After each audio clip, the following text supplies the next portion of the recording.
عنديش مشكلة مع العنصرية تجاه Hello brother. الهنود الصينيين جنوب أمريكا. أنا لا أقبل، بس لما العنصرية تكون وسط العرب فدي حاجة سخيفة. على رأي المقالة دي، الطاعن والمطعون واحد. في عنصرية في الوطن العربي، مفاجأة مش كده؟ والعنصرية دي بتتجلى لما واحد يكون قاعد في بلد مش بلده، زي المصريين اللي في الخليج أو الوافدين اللي في الشام ومصر، لدرجة تحس تفكير بعض المصريين بقى زي تفكير بعض الألمان والأتراك تجاه العرب. وأنا مش هتكلم عن القوانين لأن علمي علمكم، أنا مالي بالكلام ده، لكن هنتكلم عن بعض الكلام اللي بنسمعه. أول وأهم حاجة هي الوافدين خربوا البلد. دي جملة انت مش بتسمعها من خبير اقتصاد ولا ناقد عملات، لا انت بتسمعها من عم جمعة اثناء تساؤل الشاي في احد القواهي العشوائية. الوافدين دول واخدين مننا الشغل. هي بلدنا ناقصة مشاكل، احنا كتار بما فيه الكفاية. طب وباقي الدول ما تساعدش ليه؟ وكلام من ده. انا مش عارفة مين عين عم جمعة لتقسيم الارزاق، لكن كل الاعتراضات دي سببها حاجة واحدة بس: احنا عرب ومسلمين، مرجعيتنا اسلامية صح؟ في مرجعية تانية وهي المرجعية المادية أو العلمانية، أيهما أقرب. المرجعية الإسلامية أو القائمة على القيم عامة بتبقى متبنية ألفاظ زي الرزق، القضاء والقدر، الشهامة، بينما المرجعية القائمة على المنطق أو العلمانية بتبقى متبنية مصطلحات مختلفة زي مثلا الاستثمار، المنطق، وفكرة انه 1+1=2 عامة. لو هنرسم سكيل كده للنوعين دول من التفكير هنلاقي نفسنا بنتمرجح في النص، وده بسبب قد ايه الفكر الغربي مسيطر، رغم ان الصح هو اللي مبني على الاسلام والقيم، لان الدين كامل. واي خناقة في المجتمع بتبقى نابعة من التفاوت في السكيل ده، ولان احنا مش موضحين فكرنا قوي بقينا عايمين في النص.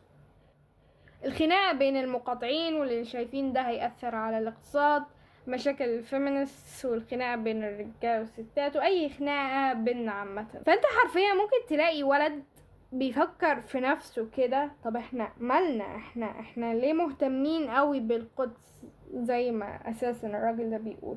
لكن بالنسبه لنا انا كمصر، ايه القدس دي؟ انا مصري، انا مالي قدس ايه وبتاعي؟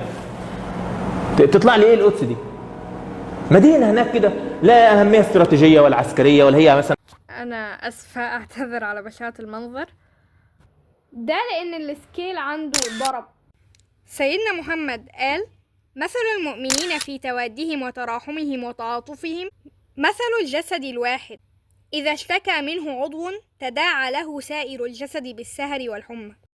من قرن فات أو أكتر شوية كانت الدول العربية دولة واحدة، ودلوقتي يجيلك بذر يقولك يا الطعمية. لكن الشخص الشرير المتمثل في الغرب هو اللي قسمها ووزعها، ونيجي دلوقتي احنا نزود على التفكك ده بالعنصرية عشان نبقى أضعف. وأنا مدركة إن مش بإيدنا حاجة، وعمرنا ما هنشهد الوطن العربي متحدا، أنا آسفة يعني، لا أنا قصدي يا رب، بس صعبة. لكن الحاجة اللي بإيدينا إننا ننظف تفكيرنا شوية. لسبب ما برضو في عنصرية على السود في مصر، دي حاجة أنا عمري ما هفهمها، بس خليك فاكر إنه لا فرق بين عربي ولا أعجمي ولا أبيض ولا أسود إلا بالتقوى. في الآخر عايزة أقول كام حاجة كده. 1، إن إحنا فاكرين العنصرية متفشية قوي وسط العرب، بس الحقيقة إن هي مش الدرجة. ده بوست على كورة بيسأل عن رأي العرب في الإقامة في السعودية، وكل الإجابات بتقول إن هم كانوا مبسوطين والشعب كان مدلعهم وكلام زي الفل يعني. 2، أنا ما عانيتش بالكلام ده دولة معينة، لأن ده بينطبق تقريبا على كل الدول. 3، عمرو أديب في الفيديو ده قاعد بيمدح تواجد الوافدين، وترجمة ده إن الوافدين ليهم فايدة على البلد. 4، في مشكلة حاصلة وحصلت قبل كده وطبيعي تحصل وقت الحروب، وهي زيادة سعر العقارات، والاستنتاج لموقف زي ده ان المفروض الموضوع ده يتقنن بطريقة ما، بما ان السيناريو واضح ومتكرر. وبس هو كده الفيديو خلص. يلا باي.